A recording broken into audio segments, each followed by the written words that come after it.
ئێمە بڕیارمان داوە کە دەست بکەین بە هەنگاوێکی گشتگیری گۆڕانکاری لە پۆستە ئیداریەکان لە هەرێمی کوردستان بە تایبەت لە پارێزگای سلەیمانی و بێگومان قەزای چەمچەماڵیشی گرتووەتەوە. و گۆڕانکاری شتێکی تەندروستیە، شتێکە کە هەمیشە لە پێناوی باشترکردنی دۆخەکەیە و لە باشترکردنی گەیاندنی خزمەتە بە کۆمەڵانی خەڵکی کوردستان. وەکە کوێبیستیەوە بوون کە دەست دەکەین بە گۆڕانکاری، کاکامانجی قائیمقامی پێشووی چەمچەماڵ یەکەم کەس بوو کە هاتە لای من و وتی مادەم ئەم گۆڕانکاریانە ئەکرێن لە منەوە دەست پێ بکەن، کە ئەمە هەم خۆی لە خۆیدا هەڵوێستێکی جوان بوو. و لێرەوە بۆ ئێمە سپاسی کەم بۆ ئەو هەڵوێستە، بۆ سپاسیشی بکەم بۆ ئەو کارانەی کە کردوێتی لەم ماوەیە کە قائیمقامی قەزای چەمچەماڵ بووە.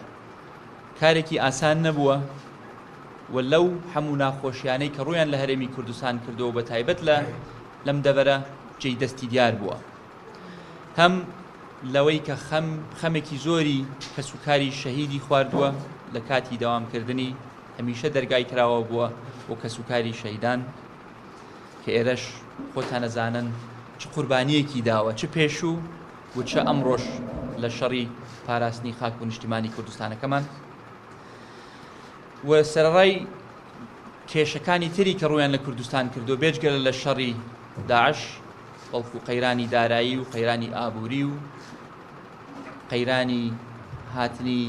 ئاوارە و پەنابەرەکان و کێشەی سیاسی و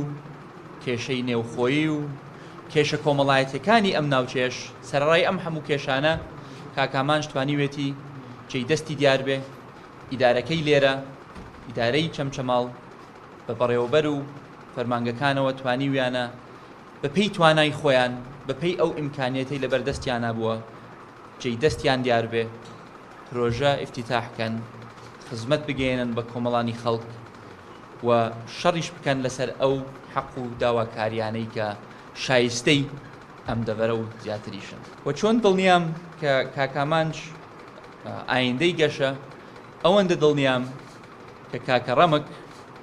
سەرکەوتووە بێ لە کارەکانی وەکو قائیمقامی قەزای چەمچەماڵ. کاکە ڕەمک بێتەجروبە نییە، کاکە ڕەمک ماوەیەکی زۆرە مدیر ناحیە بووە، لە چەند شوێنێکی سەختە مدیر ناحیە بووە، لە هێرۆ، لە ژاراوە، لە تەقتەق، لە چەند شوێنێکی تریشە، بۆیە تەجروبەی ئیدارەی هەبووە. چەندین جاریش بە وەکالەت قائیمقام بووە، دیسانەوە لە پشدەر، لە ڕانیە، لە کۆیە، بۆیە درەنگ نییە هاتووەتە سەرکارێک کە دڵنیام لە ئاستی چاوەڕوانی ئێمە و لە ئاستی چاوەڕوانی خەڵکی چەمچەماڵە ئەبێت. وە کەسێکیشە کە لە عیلەیەکی تێکۆشەرەوەیەت کە خەباتێکی زۆریان کردو بۆ ئەم خاک و نیشتیمانە و تەواوی باوەڕمان هەیە بە دڵسۆزی و بە دەستپاکی و بە پەرۆشی بۆ خزمەتکردنی خەڵکی چەمچەماڵ. و لێرە داوای لێ ئەەکەم و داوا لە کاکە ئامانجەکەم کە ئاڵوگۆڕێکی تەندروست هەبێ، کە تەنسیقێک و هەمەهەنگیەکی بەهێز هەبێ لە بینیانە، تاکو کاکە ڕەمک بتوانێت تاوکەری ئیشە باشەکانی کاکە ئامانج بێت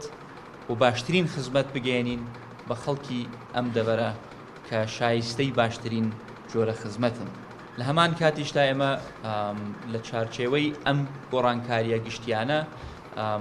ئاڵوگۆڕەکرێت لە پۆستی بەڕێوەبەری پۆلیسی چەمچەماڵ، دیسان کەسێکی تێکۆشەر بە کەسێکی تێکۆشەر ئەگۆڕێتەوە کە دڵنیام لە خەمخۆری و دڵسۆزیان بۆ ئەم دەبەرە